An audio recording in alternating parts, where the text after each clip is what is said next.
On today's show, the LA Clippers finally returned to the court, and it was not a pleasant return. Denver Nuggets getting some redemption after the 2 wins the Clippers have had against them with a beatdown of us. Going to be talking about what went so wrong on today's Locked On Clippers.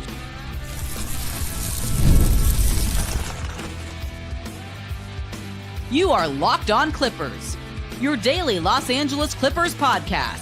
Part of the Locked On Podcast Network, your team every day.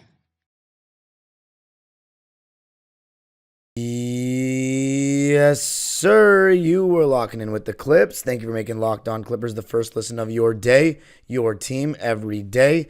I'm your host, Darian Vaziri, born and raised in LA, and in my 20th season as a Clipper fan. You can also follow me on Twitter and Instagram at DimeDropperPod, and subscribe to my own YouTube channel, Dime Dropper, where I went live directly after the game for a raw reaction. And Locked On Clippers is free and available wherever you get your podcasts, including YouTube. And make sure you subscribe, hit the notification bell so you know every single time we post a video. And if you can't watch on YouTube, of course, you can always listen wherever you get your podcasts. And we also have a newsletter, Locked On Clippers daily newsletter on LockedOnDaily.com. Just sign up for free now and enjoy the Locked On Clippers newsletter written by yours truly. But this game, so we're back in action. Amir Coffey was back. James Harden was back. Still no Derrick Jones Jr. out with the hamstring injury. Still no Terrence Mann out with the fractured finger. And of course, still no Kawhi. Bamba back as well. But it was a pretty pathetic performance tonight from us, mainly in the second half. In the first half, I thought our defense was good. We only allowed 48 points. We're down 47-48 at the half. James Harden was making some good passes, some good pick and rolls with Zoo. Chris Dunn's defense off the ball was incredible. He and James Harden in that second quarter were reading every single pass it felt like the Nuggets were making. Chris Dunn was coming from the blind side, stealing the ball. His off-ball defense is just incredible. But in the second half, we were a joke. That is not being harsh. We were a joke. Should I start from the bottom or should I start from the top? Because in basketball, how it works is you got to start from the top. Who's the best player on this team? In my opinion, it's James Harden.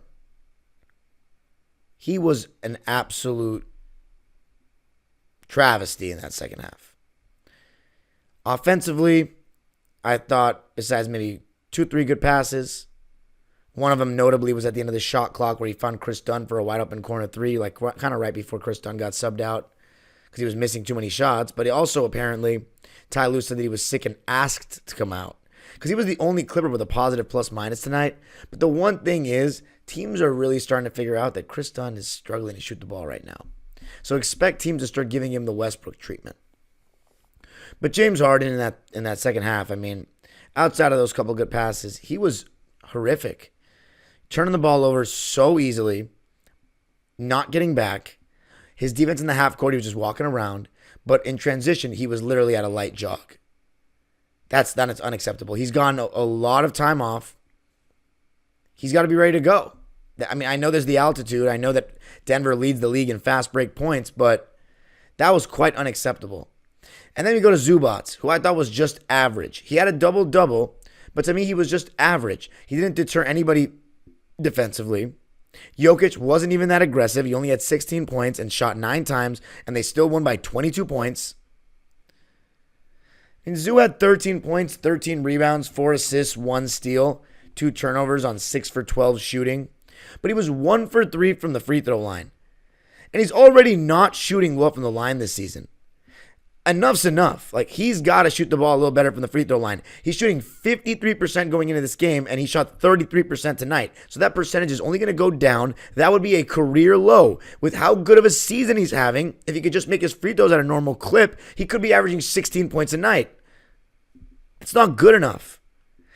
We don't have Derrick Jones Jr., and we don't have Terrence Mann. Those are defensive losses. In Derrick Jones Jr.'s case, he has been able to knock down the 3 ball at a very efficient clip so far this season. We need our star players to step up. James Harden, he did not step up. Ivica Zubac not really stepped up. Norman Powell, he had an off game. And right now what we're seeing is teams are starting to pay him more attention because he's very good. He's having a great season. They're starting to top block him. They're starting to put more pressure on him.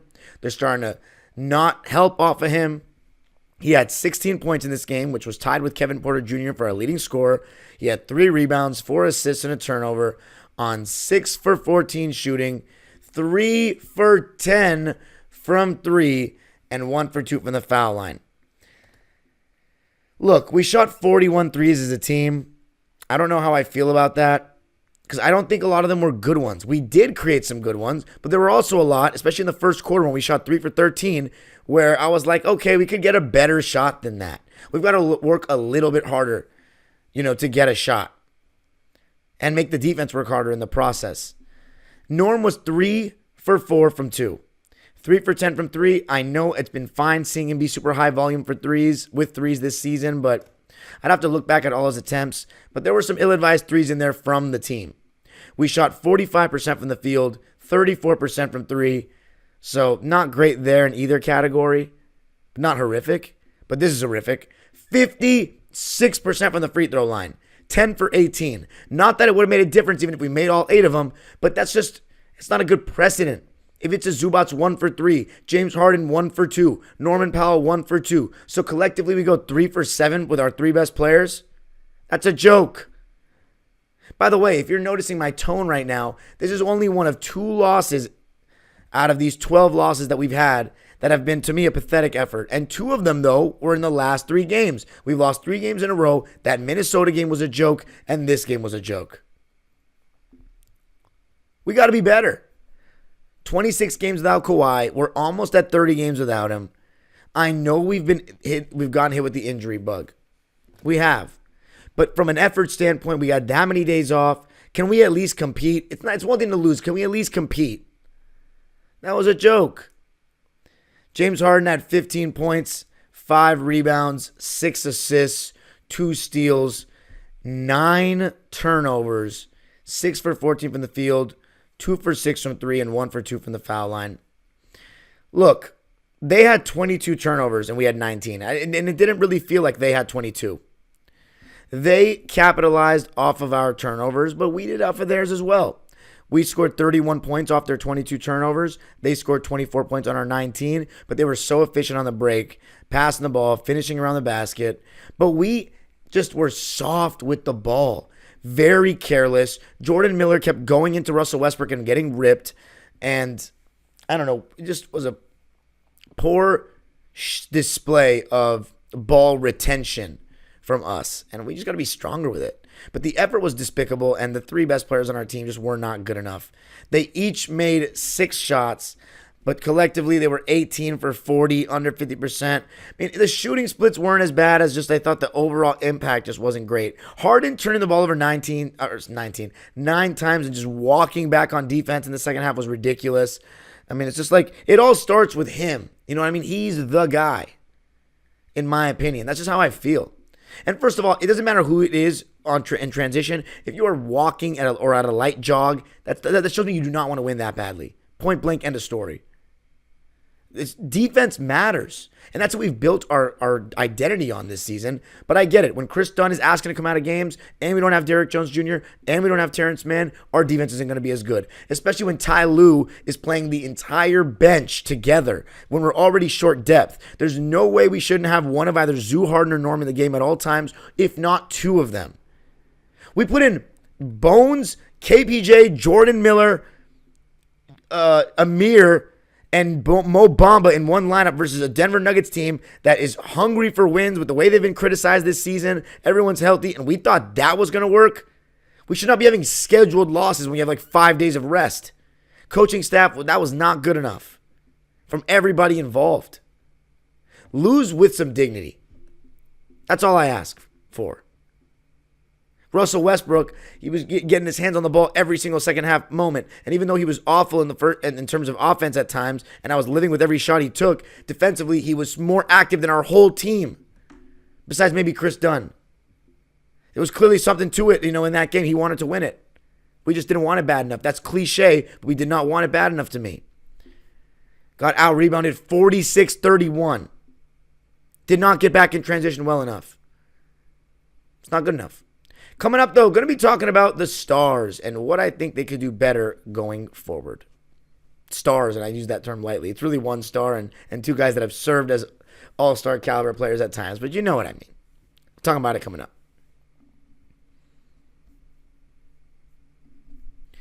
I got to tell you a little something about Robinhood. With Robinhood Gold, you don't need a silver spoon to eat up the financial favors of the 1%.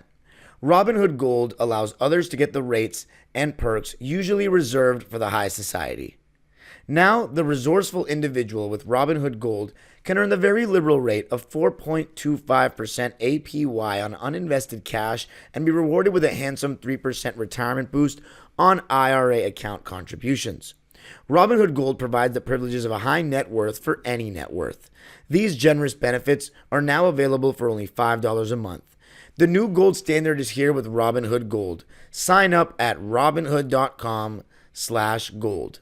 Terms apply. For product-specific disclosure, visit robinhood.com/gold. Investing involves risk. Rate may change. Gold membership is offered by Robinhood Gold LLC.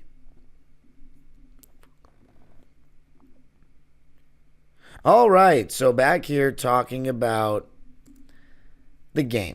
The Clippers losing it 120-98 in Denver. We couldn't make it 3 wins in a row against them, but it comes down to this. When we play against a good team, if all 3 of our best players don't have a good game, then we're not going to win. It's that simple. And all 3 of them were not good enough. I don't care that Zoo had a double-double. I just didn't see enough. Didn't see enough defensively. Offensively, there was no command for me. He had one nice, beautiful on the short roll, pass fake, and spin into a dunk. I love that. I just think it was a tale of 2 halves for us, really. Like, it was a different team in the first half. And in the first quarter, honestly, we weren't even that good. It was really that second quarter we were just awesome. Went on that 18-0 run. But it just, the game of basketball is 4 quarters, and it just wasn't good enough. But yeah, that 18-0 run was our best part of the game. A lot of it was Chris Dunn's off-ball defense, and I thought James Harden in that second quarter, his rotations were really good, and he was getting his hands on the ball. So that's where I'll give him credit defensively. But in transition, second half, he and everybody else, not good enough. But that's really all I can say about the positives in the second quarter. I thought Nico Batum, starting the third quarter with those 2 threes was nice, and he did start, so Adam was right. He was 2 for 3 from deep, and those were all his shots in typical Nico fashion. He had 6 points, a rebound, and 3 steals to go along with 1 turnover. I just thought in the second half, particularly in the third quarter, he was falling asleep a lot off the ball against MPJ. He could be a little better there. But it starts with Norm, Zoo, and James. Norm, I don't know. It just wasn't enough for me. I just didn't get... he's 3 for 10 from 3. And he's shooting 10 of his 14 shots are threes. So, and he's not going to do too much to affect the game otherwise. But that total bench, I don't think that made it any easier. And you know what? I'll give it to KPJ. He actually played pretty well. He was active in the passing lanes. He had 4 steals. He had 16 points to tie Norm for our leading scorer, 3 rebounds, 4 assists. I'm sorry, he had 2 steals. I don't know why I said 4. He had 2 steals. Chris Dunn had 4 steals. And he shot 50% from the field and 3, 6 for 12 from the field, 2 for 4 from 3. I have to say, though, I'm convinced that his mid-range is pretty cash, but his 3-ball is not, doesn't convince me. It's partially because it's very flat. Kawhi Leonard is like the exception to me of guys that are, have a very flat jumper, but their 3-ball is really good. But from the foul line, 2 for 4, like, come on. It's just not good enough for a guard, especially one that can shoot. I just thought KPJ was solid. He had some good moments weaving into that mid-range area, snaking into that. But he was a team worst, or second to worst, minus 21. It just feels like even when he has good games, most of the time it just doesn't feel like the team is playing great. I don't know if it's because he's the one that's dribbling so much when this is happening and other guys aren't touching the rock or what it is, but it just doesn't feel like winning basketball to me. And I know I'm going to get criticized for saying that. Like, maybe I'm being too harsh. He didn't have that bad of a game, but, like, I don't know. And I'm not going to sit here and say that Bones was that much better. I thought he was good offensively, but defensively, their guards that the Nuggets are playing are Russell Westbrook and Jamal Murray. So Bones is going to get bullied there. And Jamal Murray was, taking him to the house. He can't guard Jamal Murray. He had 13 points, 1 assist, 1 steal, 2 blocks, but he turned the ball over 3 times and was 4 for 8 from the field, 3 for 6 from 3, got fouled in a 3 and made 2 out of those 3.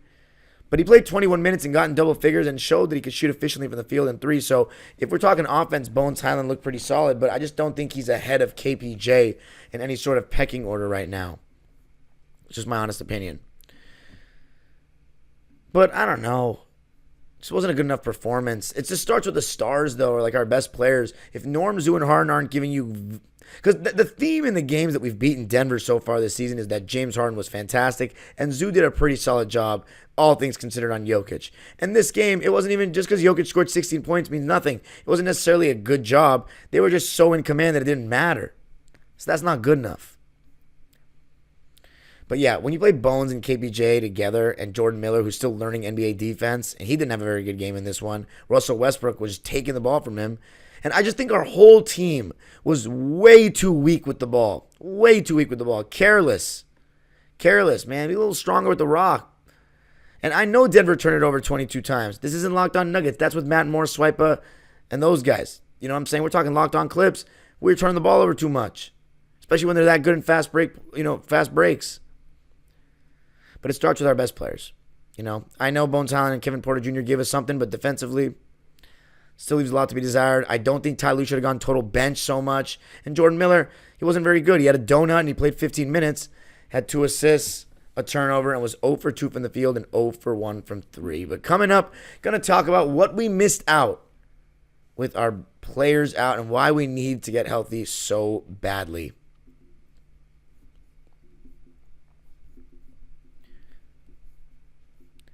I got to tell you a little something about FanDuel, America's #1 sportsbook. Get ready to tackle the NFL action with FanDuel, America's #1 sportsbook. Because right now, new customers can bet $5 and get $150 in bonus bets if you win. The FanDuel Sportsbook app gives you everything you need to place live bets on the NFL all in one place. So when you get a hunch in the middle of the game, you can check out the latest stats, view live play-by-play, and so much more on the same page where you place your bets. And right now, looking at the NFL betting odds, we got the Commanders at the Saints on Sunday. The Commanders are -7.5. You got the Chargers against the Buccaneers at SoFi. They are -3. And then Sunday Night Football, Seahawks, Packers. Packers are -2.5. Where can you go for all of those bets? FanDuel.com. You'll get started with $150 in bonus bets if you win your first $5 bet. That's FanDuel.com. Never waste a hunch and make every moment more with FanDuel, an official sportsbook partner of the NFL. All right, Clippers losing this one 120-98, losing our 3rd game in a row. This one to the Denver Nuggets. Russell Westbrook really was passionate about it. It was, getting the crowd hyped and all that. So clearly there was a little bit more to it there. I'm guessing, the way the organization kind of binned him off to the side for James. But overall, that hasn't been a bad decision. The way James Harden's played this season, this just was not one of his nights. The Clippers are now 14-12, which will, again, if we're talking through 26 games, no Kawhi for 1 game, will you take that? Absolutely. The thing is, though, besides Kawhi, we've been pretty healthy so far this season, until now, right? Norman Powell did miss a couple of games, but we've been pretty healthy. Now the injury bug's starting to roll in a bit. We're starting to see that this team just didn't have the margin for error that we might have started to believe in the last couple of weeks. We're not good offensively as is. And when James Harden's not producing, we've been able to make up for it with Zoo and Norm. But, the thing is, when I say James Harden's not producing, a lot of times people conflate that with not shooting well. He's produced in tons of games that he hasn't shot well this season. But this one, second half was just so bad, it was too hard to ignore from everyone. And by the way, I just didn't think we got off to the right start in terms of our shot selection. 3 for 13 from beyond the arc after the first quarter. That's on pace for 52 threes. And while I do think some of them were well generated, I think some of them were also forced. And we were working deeper into the shot clock than normal. And the Nuggets, I thought, did a really good job of trying to push off of our missed shots. The Chris Dunn situation, look, I know he was sick, but people are starting to see that he is, not hitting shots. We got to be mindful of that. They might start giving him the Westbrook treatment. Now, in terms of the lines for the Clips, let's talk about it. We played 10 guys. Mo Bamba played 10 minutes, had 2 points, 2 rebounds, 1 steal, no turnovers, and shot 1 for 3 from the field. Missed his only 3. He had a bucket on a pick and roll, but he doesn't he doesn't contest enough shots for me. A lot of times he'll have his hands down on made buckets and he's the closest defender, so got to be a little better there. Jordan Miller, already talked about. It was a rough game for him. Already talked about Bones and KPJ. Amir Coffey, he probably shouldn't have come back. All his shots were short. Love him to death, but all his shots were short. Just didn't look like he was that guy today. Our team worst, minus 27. He had 8 points, 2 boards, 1 assist, 2 steals. Did not turn the ball over, though, thankfully. And neither did Mo Bamba or Chris Dunn. But he shot 3 for 9 from the field, Amir Coffey, and 1 for 6 from 3, 1 for 2 from the foul line. Just not good enough. Is he 100%? I'm not sure. Those are our bench players. KPJ, Jordan Miller, Amir Coffey, Bones, and Mo Bamba. Starters. Already talked about Nico. It was a pretty solid game, but it was good to see him make shots, but overall he was okay. And I talked about Zoo, James, and Norman. The last one's Chris Dunn with 7 points, 1 rebound, 1 assist, 4 steals on 3 for 6 shooting, 1 for 4 from 3 in 21 minutes. Clippers losing it 120-98 to Denver. We've now lost 3 games in a row. And with that loss, we are now currently 9th in the West. So it's going to be a battle. I mean, every single game can change the standings at this point. It's so tight. It's still very early. So I wouldn't even take a look at that. But here's what we need. We need our guys back. Of course, a couple weeks are going to go by without Terrence and Derek, but having them both out at the same time was just brutal. Because what they give us is they give us that switchability defensively and 2 energy guys that are always going to play hard. Games like tonight or Friday night just don't have as much of a chance of happening with those guys on the floor. And in Derek's case, he's been shooting really well. And a fast-paced game is never a bad thing for Terrence. So, I don't know. Especially Derek, the way he's been playing this season. And then Kawhi. I fear we're almost coming to that point where it's like, okay, I mean, how long can this continue? Can we stay 500 the whole season without the guy? I don't think so. We need him. Harden's going to get burned out. Even though he was, rested before this game, I mean, didn't look any better. We're going to need our guy. $50 million a year in the payroll. If we can get to game 30. Let's just say, and I'm not saying it's going to happen. Let's say we lose every single game up until game 30, right? And we're 14-20. Oh, I'm sorry, that's not good math. 14-16. Let's say Kawhi were to come back game 31. We have done enough that now we're 14-16. Take us home. Get us to the playoffs.